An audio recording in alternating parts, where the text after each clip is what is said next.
ไม่รู้เขาบอกว่าพี่หนุ่มจะแพ้คนอ้อน จริงเหรอไม่จริงไม่จริงอันนี้มันต้องราดน้ำจิ้มอะไรไหมคะ นี่ไงอันนี้เหรอ จิ๊กโจจิ๊ อ๋ ก อ โจ โอเคเดี๋ยวแป๊บนึงจะเพิ่งพูดเลยนะ อ่ะ เป็ดราดน้ำจิ้มไหนเหรอคะ นี่ ขอบคุณครับพี่หนุ่มหรือจะให้พี่หนุ่มถามต่อได้อย่างคล่องเลยอยากแต่งงานกับทุกคนนะคะ ฮะ เป็นเหมือน ทำไมอ่ะ เป็นเหมือนความฝันนะคะพี่หนุ่มว่าฉันอยากแต่โตขึ้นนะ25ฉันจะแต่งงานแล้วเดี๋ยวฉันจะท้องอย่างเงี้ยค่ะ เชื่อไหมพี่ไม่เคยสัมภาษณ์ใครนั่งกินแบบนี้เลย จิ๊กโชว์อยู่ไหนอะคะพี่ ยังไม่มากำลังมาถามใบเฟิร์นหน่อย ในอดีต พี่ออนไม่ได้เลยนะ ตายเลยนะ รู้ยังนะ ก็คือขับไฟเดย์อันนี้ออนไม่ได้เลยนะ หนูได้ออกอีเวนต์เลยนะออนไปเลย เมื่อกี้ตัดทิ้งทั้งหมดนะเมื่อกี้ตัดทิ้งทั้งห้ามออกอากาศเลยไม่ได้เลยนะ เลอะเละเลยล่ะ แต่เก็บไว้แบ็คเมลได้ ชิบหายเราพ่าย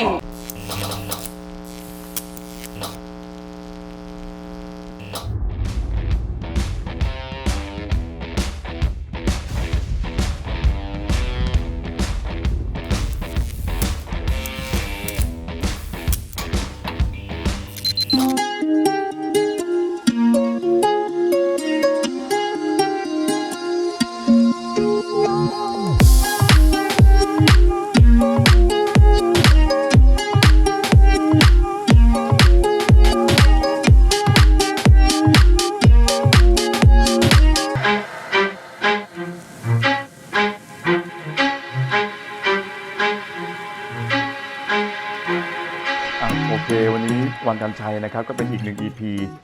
วันนี้นัดสาวมานั่งทานอาหารจีนกัน คือ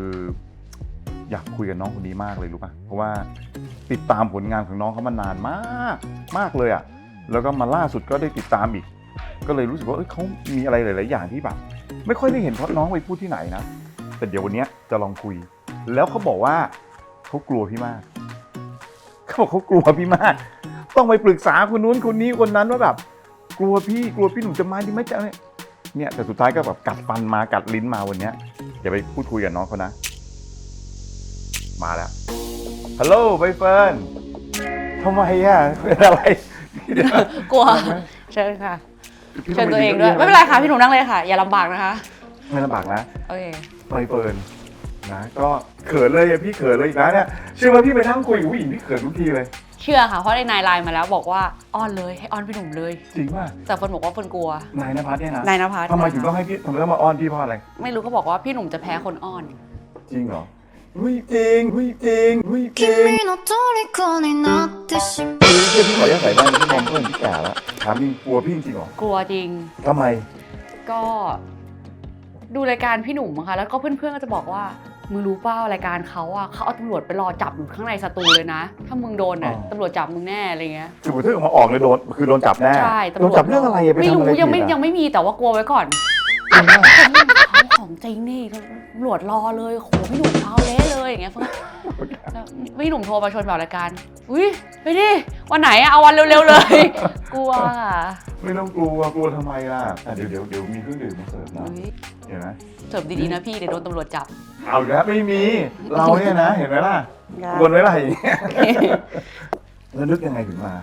กลัวค่ะว่าอยากมา จริงเหรอ อยู่แล้ว แต่นายบอกว่าพี่หนุ่มใจดี เขาลือกันไปเอง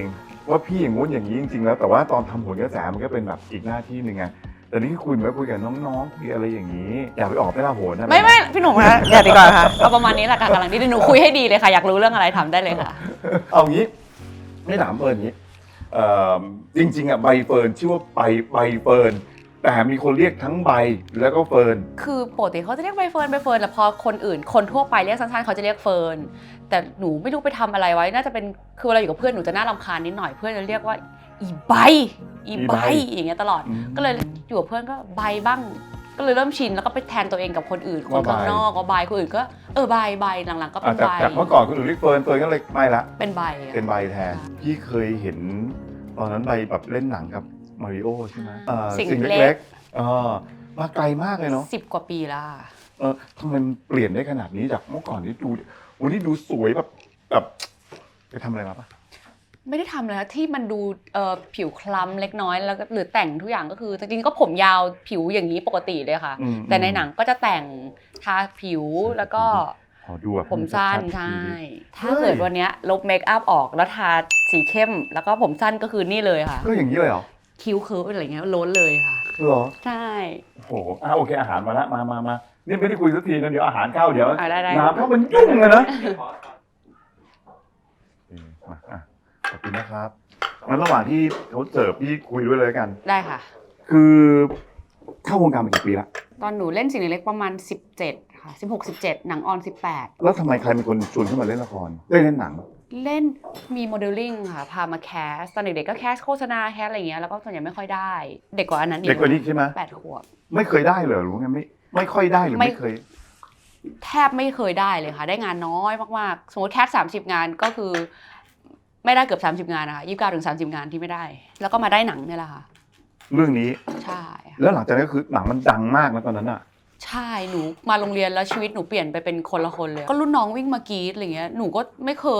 ยเล่นแล้วมีคนรู้จัก หนูก็วิ่งเข้าไปแอบในห้องน้ำจนกว่าจะถึงเวลาเข้าแถวอะอยู่ในนั้นนานมาก อยู่เป็นแบบหลายอาทิตย์เลยค่ะ อ๋อฮะ โอ้งง ตอนนี้เรื่องไหนละ 29ค่ะ แล้วหลังจากเรื่องนั้นนะไปต่อเรื่องอะไร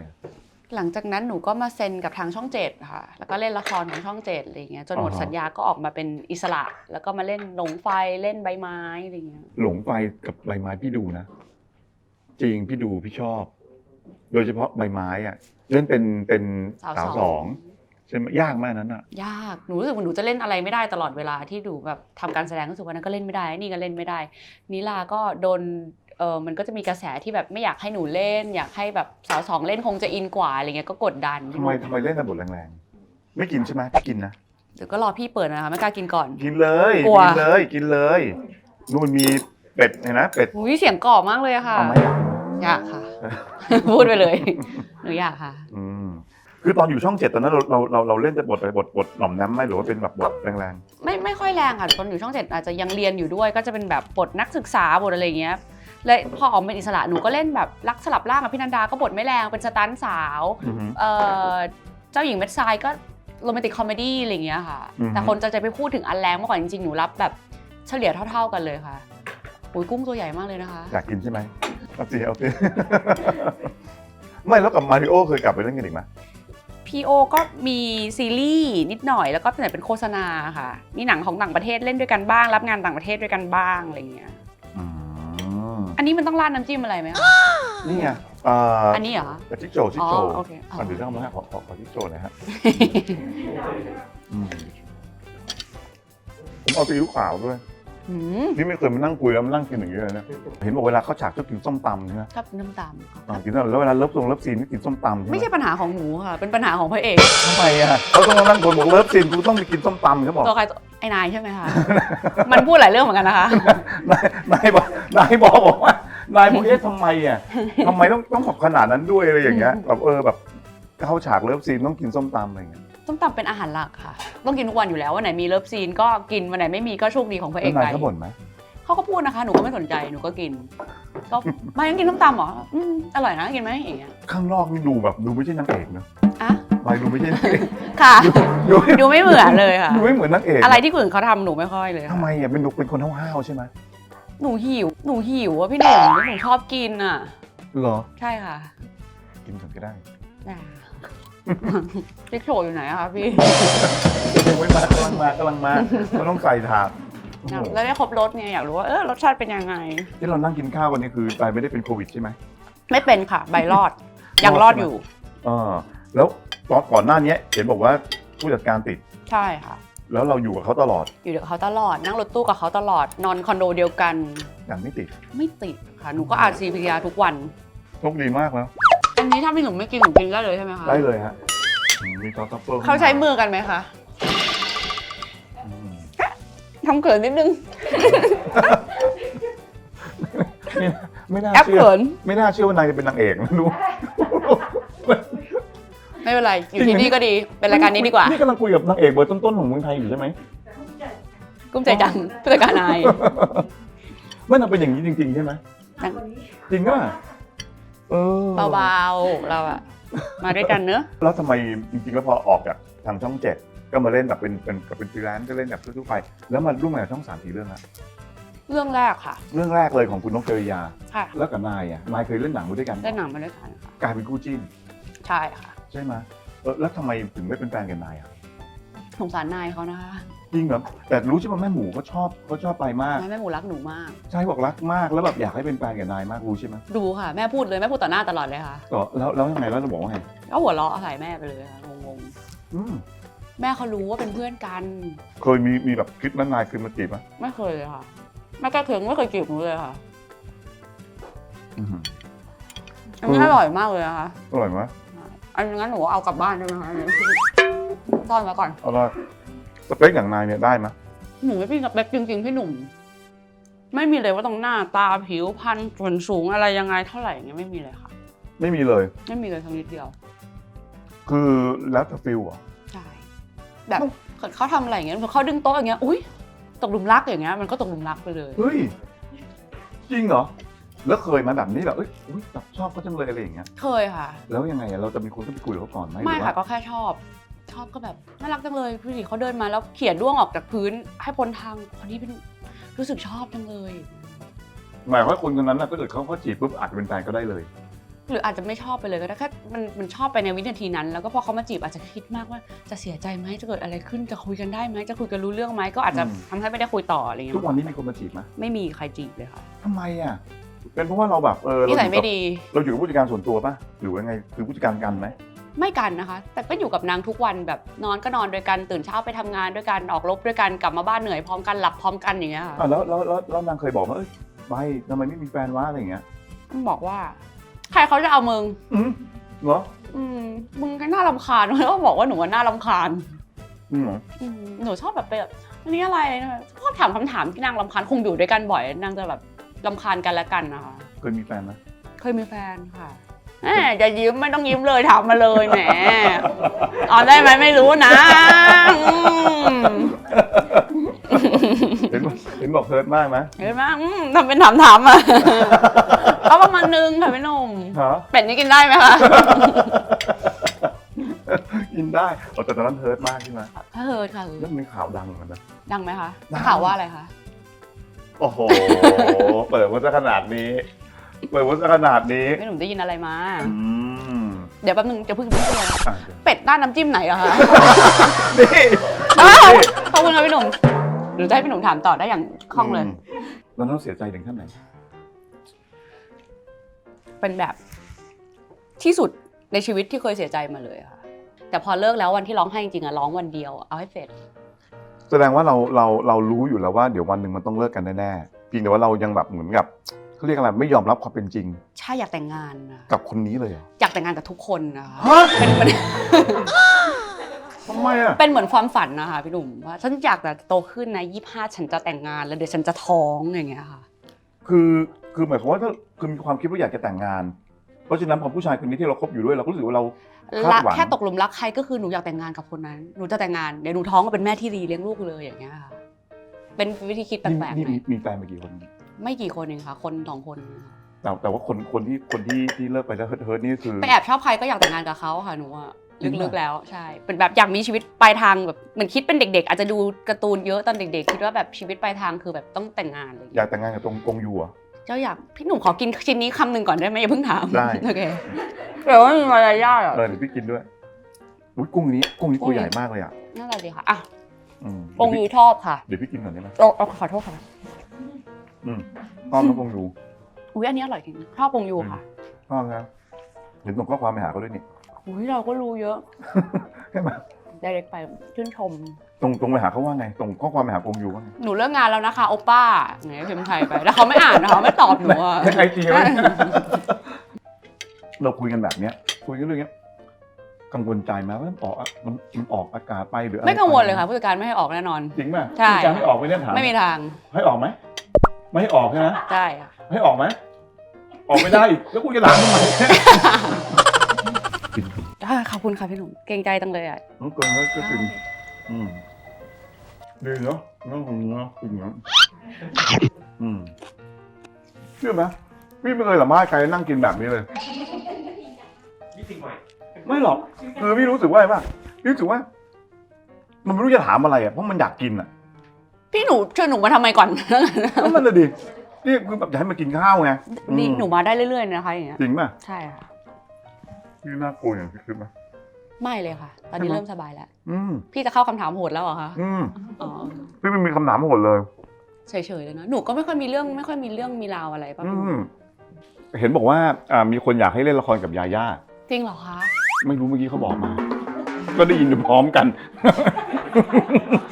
วายอะเลย นั่นแหละแล้วคือยังไงพี่ขอกินเป็ดไม่ต้องสัมภาษณ์แล้วเนี่ยแม่งกิน มีหน่อยน้ำจิ้มค่ะ ไม่แล้วยังไงแล้วอยากเล่นละครกับยาย่าไหม ก็ถ้ามีโอกาสก็อยากเล่นอยู่แล้วค่ะพี่หนุ่มแต่ว่าเราเป็นแบบแฟนคลับย่าชื่นชอบเขามาแต่ไหนแต่ไรแล้ว อืม ก็เลยเวลาเจอเขาชอบไปขอถ่ายรูป จริงเหรอแล้วโดยส่วนตัวนี่คือใครอยู่มากกว่ากัน เท่ากันไหม น่าจะเท่าๆนะคะ เท่ากันนะฮะแล้วสนิทกันไหม เขาไม่ได้รู้จักอะไรหนูเป็นการส่วนตัวค่ะ อ้าวแล้ว แต่ เห็น หนูชอบเขา เคยเห็นบอกไปขี่ม้าด้วยกัน ใช่ก็มันเริ่มจากน่าจะเป็นเริ่มจากหนูไปชอบเขานั่นแหละค่ะแล้วเราใช้สไตลิสต์คนเดียวกัน อือหือ แล้วก็จะแบบฝากบอกย่าสู้ๆนะถ่ายงานวันนี้อะไรอย่างเงี้ยตลอดเวลา แล้วทำไมถึงเคยมีคนติดต่อให้เล่นด้วยกันไหม ไม่เคยเลยค่ะ แต่มันคงจะเป็นบทที่ยากมากนะเพราะว่าต่างคนต่างก็แบบเป็นนางเอกทั้งคู่อะแล้วก็แบบเป็นเบอร์ต้นๆทั้งคู่อะไรเงี้ยมันจะมีเหรอละครในประเทศไทยที่มันแบบจะมีบทนางเอกสองคนที่มันเท่าๆกันนะมันก็คงจะยากนะ ยังไงก็ได้ค่ะถ้าแค่ได้เจอก็ดีใจแล้วค่ะไปเสิร์ฟน้ำในกองก็ได้ค่ะ อุ้ย ชอบมาก สมมติถ้าเกิดวันหนึ่งมีละครติดต่อไป รับค่ะ เดี๋ยวก่อนนะ อ๋อ ยาย่าเป็นนางเอกใบเฟิร์นต้องเป็นนางร้ายแต่ร้ายสุดเลยเงี้ย ได้ค่ะ จริงเหรอ อ้าว ไม่เกี่ยงจำเป็นไหมที่ทุกวันนี้ว่าต้องเป็นนางเอกอย่างเดียว ไม่เลยค่ะ ถ้าจะต้องเล่นประกบกับนางเอกอย่างยาย่าอย่างเงี้ยแล้วเราต้องเป็นตัวร้าย ไม่ต้องเป็นย่าหรือเป็นใครก็ได้คือเฟิร์นเป็นคนไม่ได้ซีเรียสว่าบทจะต้องเป็นนางเอกหรือเป็นนางร้ายหรือเป็นใครเลยพี่หนุ่มเอาแค่แบบ ถ้าพูดอย่างนี้ สนุก พี่บอกเลยนะ น่าเล่น คนติดต่อมาอีกเยอะเลยนะถ้าอย่างนั้นนะไอ้ ได้ เรื่องที่ ค่ะ แบบแต่อยู่ที่ว่าเราก็ไม่เล่นอีกอยู่ดีแหละ อ้าวถ้าคิวได้ก็เล่น แต่คิวยากไงเห็นว่า ตื้อหน่อยเหอะเล่น จอง เล่น จอง เล่น ที2 ปี 3 ปี ตอนนี้เหลือปีครึ่งแล้วค่ะ มันค่อยๆทยอยปิดแล้ว ก็แต่คือเล่นได้คือไม่ได้ เล่นได้ มาย ไม่ เพราะ ติด ฉันจะต้องเป็น เลย นางเอกอย่างเดียว ใช่ค่ะ กับนายอ่ะเวลาอยู่ในกองถ่ายเขาเป็นยังไงบ้างนาย กินเหมือนหนูนั่นแหละค่ะ ไม่ต่างกันเลย ชอบกินเป็นพระเอกนางเอกที่ชอบกินพี่ๆทีมงานก็จะชอบทำอาหารหลายอย่างมาแบบให้กิน แม่หมูเข้าไปกองมั้ย คิวแรกๆไปค่ะหลังๆก็ไม่ไปแล้ว ร้อน ร้อนใช่ไหมเขาคอยไปจับทรงอะไรให้ลูกเขาบ้างไหม ทรงผมอะส่วนใหญ่ตอนแรกตอนต้นๆจะเป็นเรื่องผมหอยนายตรงนี้ ไม่ได้อย่างเงี้ย หนูไม่เกี่ยวนะคะแม่หนูไม่ได้พูดอะไรเลย ไม่หรอกถามลูกบอกเจอมาเหมือนกัน ใช่เราช่วยเซ็ตผมตรงนี้นิดนึงแล้วก็จะแบบช่วยควบคุมการผลิตเรื่อง acting เล็กน้อย วันก่อนจัดไข่เลย อย่างนั้นเลยเหรอ่ะ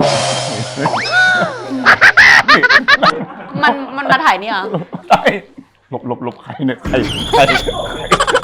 ถามไอ้นายบอก แม่ มองแม่ตัวจริง อุ๊ย จริงๆทำไมพี่นกก็ถึงเลือกเป็นใบกับนายไปเล่นด้วยกัน ไม่แน่ใจเลยค่ะเขามาจีบไปเล่นก็ไปเล่นนะคะ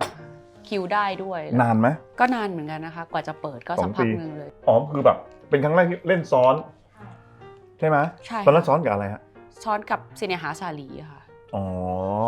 ถ่ายไปทั้งคู่ แล้วก็รู้สึกว่ามันไม่ไหวใช่ไหม ใช่ ต่อไปคือจะไม่เอาอีกแล้ว ไม่เอาแล้ว ทีละเรื่อง หนูมีความรู้สึกว่าหนูบางทีหนูอยากร้องไห้พี่หนูเหมือนแบบ7 วันต่ออาทิตย์31 วันต่อเดือนไปเรื่อยๆเรื่อยๆเรื่อยๆไม่รู้จะได้แบบหยุดวันไหนหยุดตอนไหนยกเว้นกองยกอย่างเงี้ยหนูจะแบบ คืออย่างเงี้ยพี่เข้าใจ แต่พี่ถามว่า ด้วยมูลค่าของนักแสดงไทยเอง กับมูลค่าของนักแสดงอย่างเช่นเกาหลีหรือประเทศอื่นๆเนี่ยมูลค่ามันต่างกันมากนะมันไม่สามารถไปถึงตรงนั้นได้อะ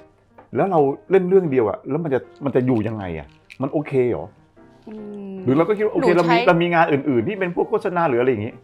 เหมือนหนูไม่ได้ตั้งว่าเราจะต้องแบบสร้างฐานะอะไรมากมายจากการทำสิ่งที่เรารักส่วนเนี้ยหนูอยากทำทุกวัน อยากทำ ไม่ว่าเงิน ให้มันดี จะเท่าไหร่ก็ตามอยาก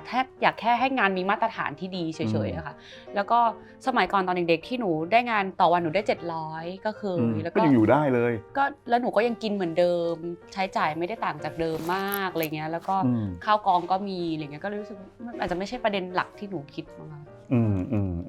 คือแสดงว่าเป็นคนที่แบบมัธยัสถ์ ใช่ค่ะ เป็นอย่างเมื่อกี้แบบเคยได้700ฉันก็อยู่ของฉันได้ วันนี้เกิดฉันจะเล่นละครเรื่องเดียวก็มีรายได้ที่อาจจะไม่ต้องแบบมากมายขนาดเป็นแบบ2 เรื่องฉันก็อยู่ได้มันก็ต้องอยู่ให้ได้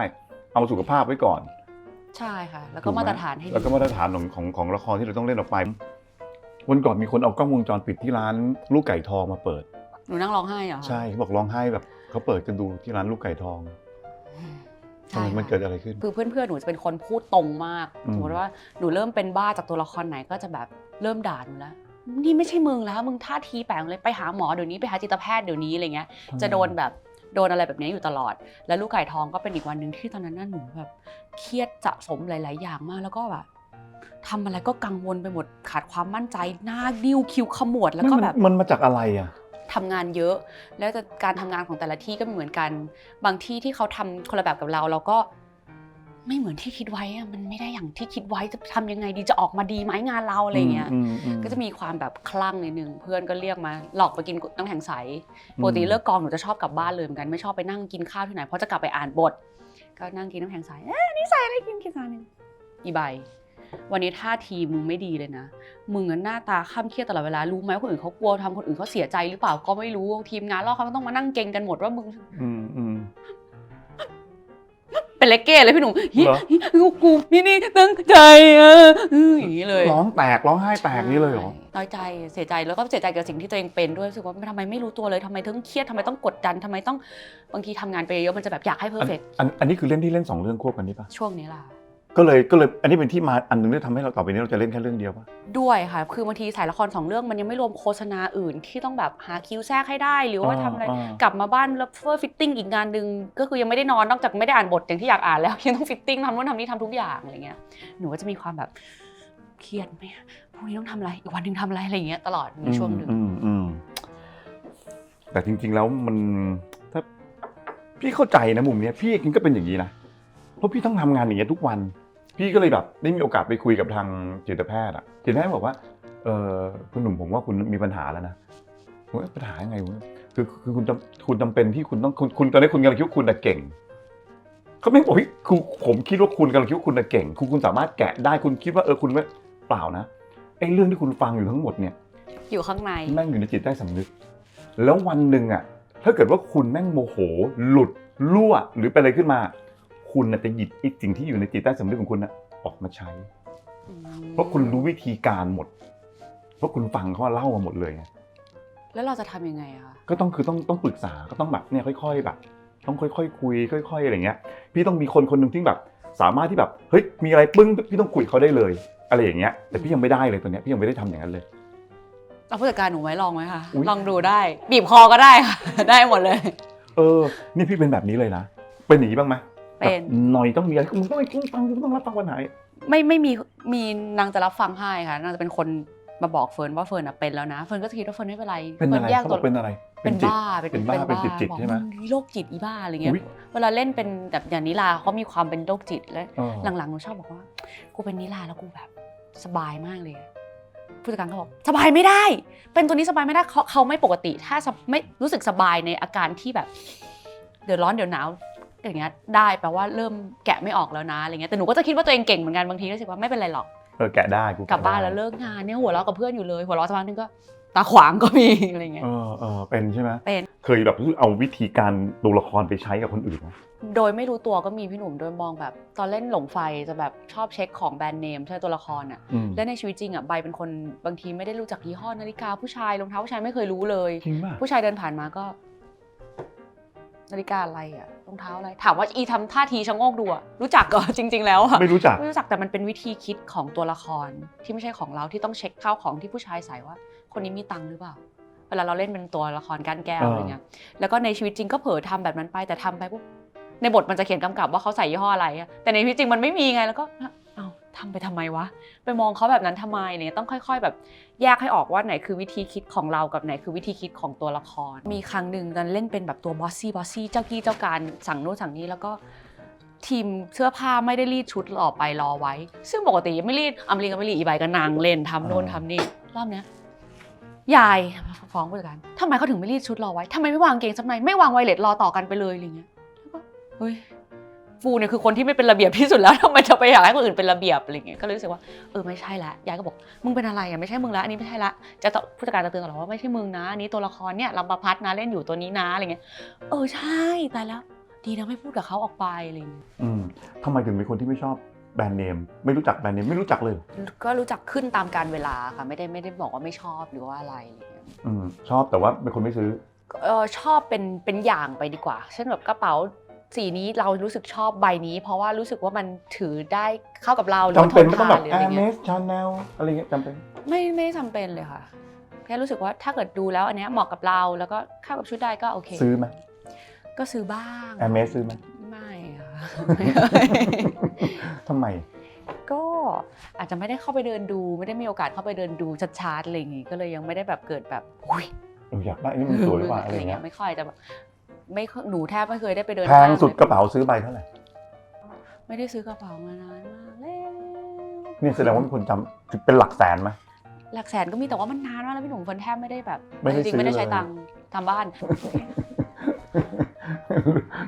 รู้กำลังทำบ้านใช่ก็แสดงว่าแบบทุกสิ่งทุกอย่างที่เราทำไปก็คือเป็นสิ่งที่แบบเหมือนกับกำลังจะตอบความฝันของเรานี้ตามความฝันเราคือเรื่องของการทำบ้านใช่ค่ะบ้านอยู่แถวพระราม 9ค่ะเป็นคุณแม่ก็ไปอยู่ที่นี่ด้วยใช่ไหมก็เขาอยากให้มาอยู่ค่ะแต่เขาบอกเขาจะมาอยู่แหละแต่ตอนนี้เขายังติดบ้านเดิมเพราะว่าอยากย้ายเมื่อไหร่ก็ย้ายหรือจะไปมาก่อนก็ได้อะไรเงี้ยตามใจเขาแต่ว่าใบเป็นคนมีน้องใช่ไหมมีน้องชายค่ะหล่อด้วยเห็นเขาบอกเมื่อกี้นั่งคุยกันอยู่ก็เป็นทำงานเป็นอะไรนะเป็นสจ๊วตใช่ไหมเห็นผู้หญิงชอบเยอะเลยหรอคะหนูไม่เห็นชอบมันเลยใช่ไหมเนี่ยเมื่อกี้ก็บอกว่าชอบแบบจริงครับผมบอกอยากให้ไม่ให้เข้าวงการเสียงลือเสียงเล่าอ้างนางไม่ชอบหรอกค่ะเห็นเฟิร์นทำงานทั้งหมดไม่เอาฟิลไม่อยากตื่นเช้าอะไรเงี้ยเดี๋ยวมึงหันให้กูดูดิมึงหันแล้วมึงหันอย่างนี้รู้ป่ะมีวันหยุดบ้างไหมมึงหันอย่างเงี้ยกูจะไปดูยังไงเนี่ยจริงๆนี่มึงหันอย่างเงี้ยแล้วลายมือมึงเนี่ยนะกูก็ต้องแบบคอยจ้องอ่ะมีวันหยุดบ้างไหมว่างแล้วทำอะไรมีวันถามเขาเองถามมาวันหยุดมีบ้างช่วงนี้มีแล้วเพราะละคร2เรื่องปิดกล้องไปแล้วค่ะแล้วก็ช่วงนี้ก็ค่อนข้างอัดโฆษณาเพราะว่าเดี๋ยวเฟิร์นจะไปผ่าฟันคุดในวันที่10นี้รายการพี่ก็เลยต้องรีบมาถ่ายในช่วงนี้ไปแต่พี่ขอบคุณจริงๆนะที่แบบมาวันนี้พี่เกรงใจมากเลยอ่ะพี่ยังไม่เคยคิดเลยนะว่าแบบว่าพอพี่มาทำให้วันกันชัยท้องอย่างเงี้ยแล้วจะมีแบบน้องๆที่แบบว่าแบบมานั่งพูดคุยกับพี่รู้ป่ะพี่คิดว่าพี่จะได้คุยแต่แบบว่าแบบโจรพวกอะไรอย่างเงี้ยแบบมีเรื่องแทงกันอะไรเงี้ยพี่ไม่คิดอย่างเงี้ยพี่ไม่คิดว่าเขาบอกใบเฟิร์นจะมาพี่บอกเฮ้ยจริงเหรอพี่บอกจริงเหรอพี่ไม่เชื่ออะไรอย่างเงี้ยพี่โบเมลดาจะมาพีจะมาอะไรอย่างเงี้ยคือพี่ตกใจว่ามาจริงเหรออะไรอย่างเงี้ยหนูว่าหลายๆคนก็อยากมาคุยกับพี่หนุ่มกันแต่ว่าไม่กล้าถามคำถามที่แบบเพิ่มความเครียดให้พี่อะไรเงี้ยแต่เชื่อไหม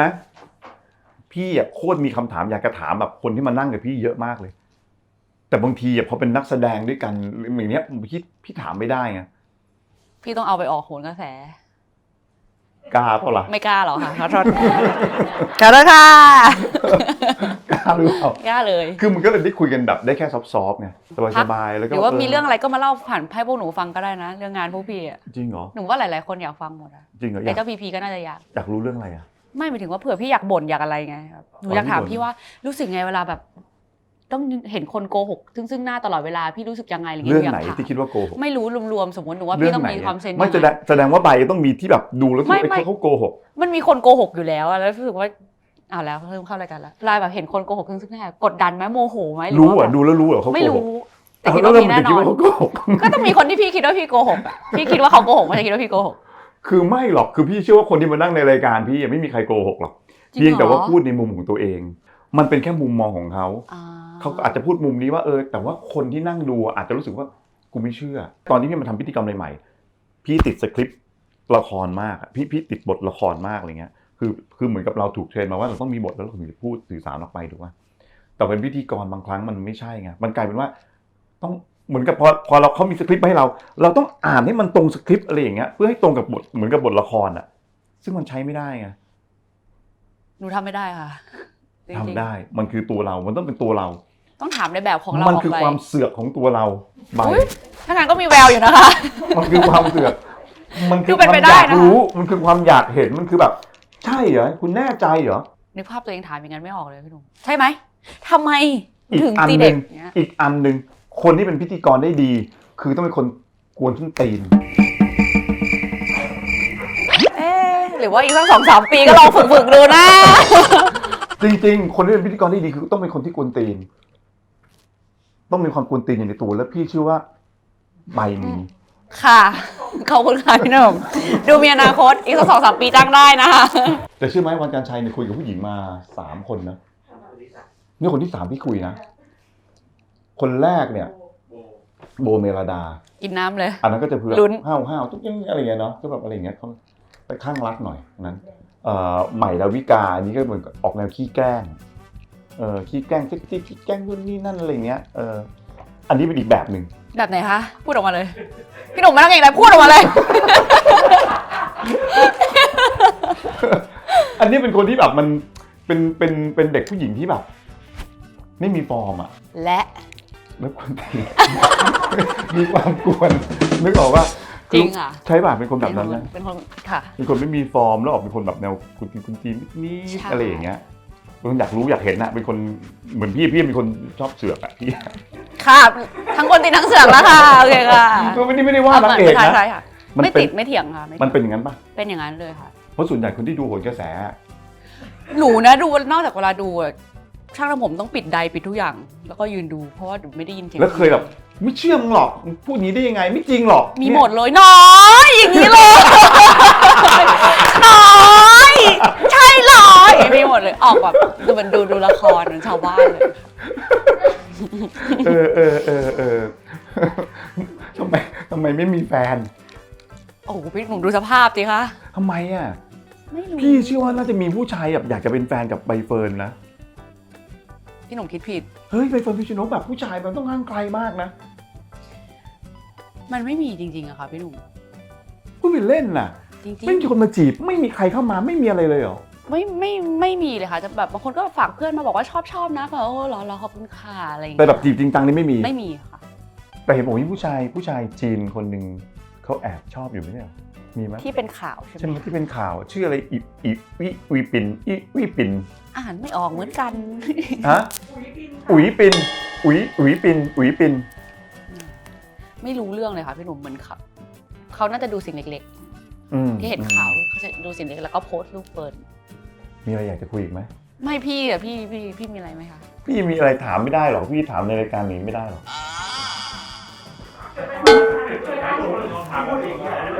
ฮะ ไม่เอากูกลัวร้องไห้นะหนูชอบร้องไห้เลยโอเค โอเค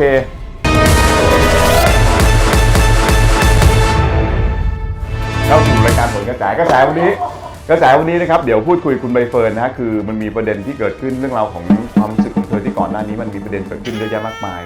แล้วก็มีไปถึงขั้นที่ว่า เคยมีแขกรับเชิญอย่างนี้ไหมคะ นอนไปเลยอ่ะ ถามใบเฟิร์นหน่อย ในอดีต นี่ออนไม่ได้เลยนะตายเลยนะรู้ยังนะ นี่ไงก็นี่คือผลกระแสไง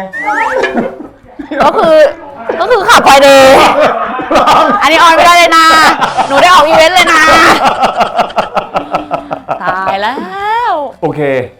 ต้องขออภัยด้วยนะครับคือนี่คือน้องก็ขอไว้นะฮะไอ้เมื่อกี้ที่มันเห็นปุ๊บไปเนี่ยก็คือน้องก็พูดหมดแล้วล่ะเอาเป็นว่าผมได้ยินคนเดียวกันแล้วกัน เรื่องนี้ขอไม่ออกอากาศนะฮะขอให้เป็นแค่ความลับระหว่างทางใบกับผมเท่านั้นนะนี่แหละคือพี่ถึงได้บอกไงว่า คือพอมันเป็นรายการแบบนี้มันพี่ถามอะไรไม่ค่อยได้พี่บอกแล้วพี่มานั่งแต่ละคนเนี่ยในวันกันชัยอ่ะพี่รู้หมดนะพี่ต้องถามอะไรแต่พี่ถามไม่ได้ ก็ดีแล้วพี่ก็พักบ้างก็ไปขยี้ในอันอื่นอันนี้ก็ พี่ มา ดู นั่ อย่าง งคุยกิน อย่างโบเมลดาอย่างเงี้ยถ้าพี่ถามพี่ต้องให้ถามถึงแบบ อะไรอย่างเงี้ยคือพี่ถามแม่งอย่างนี้หมดเลยถ้าพี่ต้องถามอ่ะพี่ก็ต้องถามเลยถ้าเป็นนายพี่ต้องถามเนี่ย อันนี้ไม่ได้เรคคอร์ดไว้ คือนึกออกป่ะคือถ้าเกิดอยู่คือพี่ก็ต้องถามอะถ้าในโหนกระแสนะแต่พอมันอยู่รายการอย่างเงี้ยคือสโคปของงานมันถูกตีกรอบไปพี่ พี่ แบบ มาพักใครมาพี่ก็ชวนกินให้หมดเลยอย่างเงี้ยสบายดี ก็ฉีกไปบ้างแล้วพักผ่อนอะไรก็ เมื่อกี้ตัดทิ้งทั้งหมดนะเมื่อกี้ตัดทิ้งทั้งห้ามออกอากาศเลยไม่ได้เลยนะ เลอะเละเลยล่ะ แต่เก็บไว้ แต่เก็บไว้แบล็กเมลได้ ชิบหายเราพ่ายเดี๋ยวหนูมารอเลยค่ะ ได้ทุกวัน นั่นแหละอ้าวโอเคก็วันนี้ก็ไม่รู้คุยกับใบเฟิร์นได้อะไรยังไงบ้างนะเพราะทั้งกินทั้งคุยด้วยอะไรเงี้ยก็วันนี้ได้ทานข้าวกับใบเฟิร์นรู้สึกดีใจมากขอบคุณนะครับ ขอบคุณค่ะพี่หนุ่ม ขออนุญาตเอาเสื้อให้นะ ขอให้ใบเฟิร์นใส่แล้วก็ไปออกรายการกับพี่นะ ฮะ พี่ให้เสื้อข้างหลังที่เป็นผลกระแสแบบนี้ ขอบคุณค่ะ ข้างหลังผลกระแสแบบนี้นะแล้วข้างหน้าก็เป็นปุย ค่ะพี่หนุ่ม เดี๋ยวพอซักมันจะหดขึ้นมานิดนึง ไม่ทักค่ะเดี๋ยวเอาไว้อย่างนี้เลยจะให้ ไม่ให้มันผลดีกว่ามันจะได้แบบรู้สึกพอดีกว่านี้ ได้ค่ะเดี๋ยวซักเลย นิด ได้หมดทุกอย่างเลยค่ะเดี๋ยวซักเลยก็ได้ ข ค่ะ อบคุณนะครับ โอเค อันนี้ฝากให้เป็นการส่วนตัวด้วยนะ ได้ค่ะ XXL ใช่ไหม ใช่ค่ะ L เฉย L เฉยผมโทษพูดผิด โอ้โห L เขาอำกันเล่นเมื่อกี้ อันนี้ฝากให้ผู้จัดการ ได้ค่ะขอบคุณครับผม โอเคอ่ะวันนี้เวลาหมดแล้วนะ ก็ขอบคุณในห้องอาหารซุยเซียนที่โรงแรมแลนด์มาร์คด้วยนะครับ ที่วันนี้แบบว่าก็ให้เรามาทานที่นี่นะครับ แล้วก็ได้ทานอาหารอร่อย อร่อยมาก ๆอร่อยนะ อร่อยมาก โอเค ก็แวะมาทานกันได้นะครับที่นี่นะครับ อย่าถามย้ำ2 รอบที่หนูมันหัวใจตกไปเลยอะขอบคุณค่ะ ขอบคุณทุกคนค่ะ ประมาณนี้เนาะ ลูกออกไปได้เลยใช่ปะพร้อมกับเข่งเนี่ยกับข้าวที่นี่อร่อยมากเลยค่ะ